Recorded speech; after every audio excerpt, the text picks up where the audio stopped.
Oh là là, oh là là là, ça va crescendo, hein, ça va crescendo. Tenez bon parce que moi je découvre en même temps que vous, je sais pas du tout ce qui se passe. C'est le paradis. Je vois que ça, c'est le paradis. Bonjour, bienvenue sur ma chaîne YouTube PP World pour une vidéo particulière. Je vous explique pourquoi. Vous le savez ou vous ne le savez pas, Sony a enfin, je dis bien enfin, présenté ses gammes télé et ses gammes audio.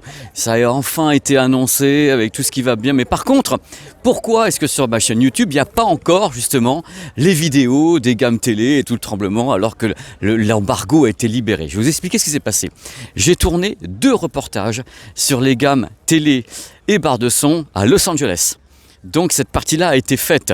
Par contre, tout ce que j'ai fait justement dans ces 2 reportages, c'est incomplet. C'est-à-dire qu'au moment où on a tourné les reportages, donc il y a 3 semaines ou 1 mois, il n'y avait pas encore les prix, il n'y avait pas encore toutes les infos. Bref, le reportage, vous allez voir, c'est drôle, il y a plein de trucs, une mise en scène de folie, mais il manque des trucs. Et les trucs, j'ai pas le temps de les faire actuellement, étant donné que je suis en reportage. Justement, là, je suis à Tokyo. Donc, comme j'ai pas le temps, je me suis dit, je vais donc prendre le temps de faire ces 2 reportages de la meilleure façon qui soit. C'est-à-dire, en effet, en rajoutant tous les éléments des gammes que j'ai reçus, justement, il y a 24 heures, en mettant des visuels, des trucs en plus, les tarifs si possible, mais d'ici là, je me suis dit, il y a quand même un produit qui m'a beaucoup marqué et que j'ai vu justement à Los Angeles, c'est celui qui est dans ce vlog. Alors on va parler de ce produit, dont je n'ai pas encore le tarif, mais pareil que c'est ouïouïouï, on va pleurer un petit peu. Donc j'ai pas encore le tarif, mais il faut savoir que ce produit est le successeur du fabuleux Sony HT-A9, qui a eu un succès de ouf sur la chaîne. En effet, c'est le système home cinéma avec les 4 plots, qui permet d'avoir un son complètement fou avec 12 haut-parleurs fantômes au-dessus de la tête. Ce produit est fabuleux. Et il a maintenant un petit frère, ou plutôt un grand frère, vu le tarif, c'est celui qui est dans cette vidéo. Donc vous allez d'abord voir ma réaction à Los Angeles quand je rencontre ce produit. C'est la même quand je suis ici en train de regarder ce que j'ai sous les yeux dans les parcs ici à Tokyo.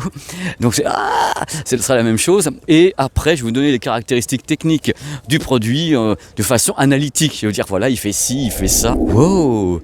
Donc c'est parti, c'est un vlog, hein. Donc c'est pas un test ni quoi que ce soit, c'est une première approche de ce produit. Et bien sûr, après tout ça, il y aura, comme je vous l'ai annoncé, 2 reportages sur la chaîne, sur les gammes télé et gammes audio. Donc il y aura barre de son, il y aura à nouveau le Theater Quad à l'intérieur, avec les compléments, avec les prix, avec une interview de Sébastien, le chef produit télé. On va tout faire bien, donc je prends mon temps, parce que je pense que c'est une gamme importante pour Sony en ce qui concerne 2024-2025. Je vous rassure, dans la gamme télé, il y a de l'OLED.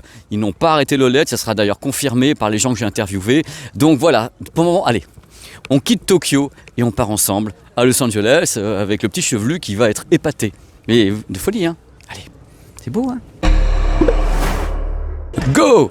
Alors là, vous avez une partie de la gamme pour vous tout seul. Et en même temps, j'en profite parce que là, en effet, il y a plus grand monde pour vous présenter un truc de folie. Ça. Mais qu'est-ce donc cette chose-là? Eh bien ça, c'est le remplaçant du système HT-A9. Il s'appelle le Quad. Le Quad, 4 enceintes qui sont là, mais attention, différentes. Ce ne sont pas des plots cette fois-ci. Ces enceintes qui sont là, on peut les plaquer carrément ici.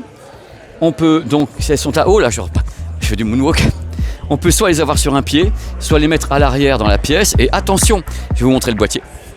Pendant qu'on y est, voici le boîtier intelligent du Quad.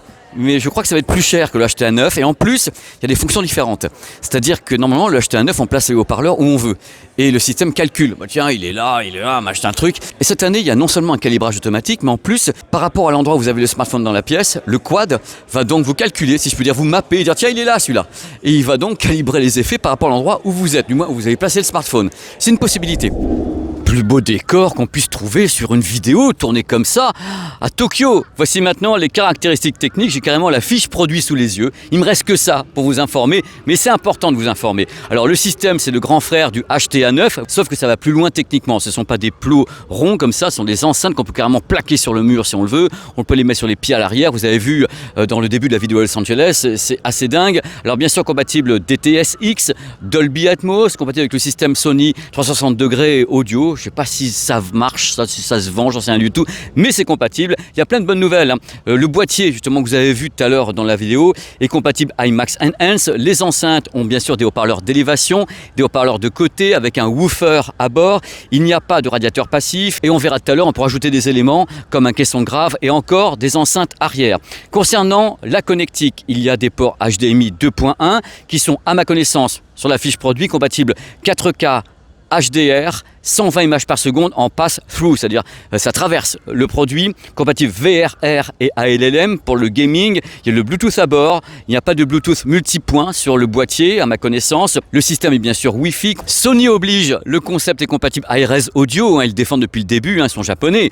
24 bits, 192 kHz, il y a Spotify Connect, Apple AirPlay 2, Google Chromecast et a priori on peut envoyer un signal Bluetooth depuis le smartphone vers le boîtier pour avoir le son dans le système. Autre chose à savoir, très importante, qu'est-ce que je fais, je n'ai même pas le micro. Bien sûr, si vous avez un produit Sony Bravia récent, le système Theater Quad peut se marier avec. C'est-à-dire qu'en effet, il y a un échange entre le téléviseur et le système pour dire, voilà, moi je vais être l'enceinte centrale, le reste va aller autour. Bref, c'est ce qu'on appelle l'Acoustic Center Sync. Il y a le Voice Zoom 3 également. C'est tellement beau, j'en pleurais, mais je plaisante pas, hein, parce que tourner ici, c'est le manège enchanté quelque part. Alors, si vous voulez ajouter des éléments au Theater Quad qui va coûter une blinde, bien à vous, messieurs, dames, bonne année. Alors vous avez bien sûr des subwoofers optionnels, le SW5 ou SW3 chez Sony. Si vous le souhaitez, me fait peur, hein. Si vous le souhaitez, vous pouvez ajouter des enceintes surround arrière en plus des quads, les RARS3S, voilà, en optionnel, ou bien RARS5 peuvent être ajoutés au concept. Donc déjà qu'à mon avis, je vous le dis les yeux dans les lunettes, à mon avis ça va coûter cher. En plus si vous rajoutez un subwoofer et les enceintes arrière, à votre bon cœur messieurs dames. Voilà, dans tous les cas c'est la fin de la vidéo. Je suis content de finir avec un décor pareil parce que je pense que ça vous a fait un petit peu voyager. On est parti à Los Angeles, on est maintenant à Tokyo et maintenant ce qui est sûr c'est que je vais travailler sur les 2 gros reportages qui sortiront dès que j'aurai toutes les informations de la part de Sony sur les gammes télé. Rassurez-vous, à nouveau, il y a de l'OLED, ainsi que sur les gammes barres de son, et on reviendra sur le Theater Quad. Ça a été un plaisir de faire cette vidéo pour vous. C'est un petit vlog comme ça, c'est une mise en bouche en attendant que les grosses vidéos arrivent. Oh, et croyez-moi sur parole, les reportages aux États-Unis, vous n'avez jamais vu ça, car ça a été tourné chez Sony Pictures. Et vous allez voir tout l'imaginaire de Sony Pictures avec les téléviseurs, les barres de son, plus interview de Sébastien en France, plus les informations pour chaque produit. Là, on va prendre son souffle, on va se régaler. C'est ça qui est important. Merci d'avoir regardé. Hello. Merci. Elle rigole en plus, c'est mignon. Et après, je vais rentrer en France pour faire Take On Me. Et après, je vais attaquer le montage. Parce que je crois qu'actuellement, au moment où je vous parle, j'ai tourné 11 vlogs. 11, dont 7 ou 8 à Hong Kong. Et je continue ici, il y a des trucs supra intéressants. Vraiment. Dont notamment le grand salon mondial, enfin plutôt local, Hong Kong Electronic Fair. Vous n'avez jamais vu ça et moi non plus. Vous allez vraiment vous régaler. On va se régaler. Ça va être dinguerie comme disent mes potes. Voilà. À très vite sur ma chaîne YouTube PP World. C'est le retour des vidéos de voyage et je peux pas être plus heureux. Allez, à bientôt. Et ben, je vais partir derrière le... Voilà. Jojo part derrière le bosquet. Allez, j'espère que vous me voyez. Je vous dis à très vite sur la chaîne. Ciao hein.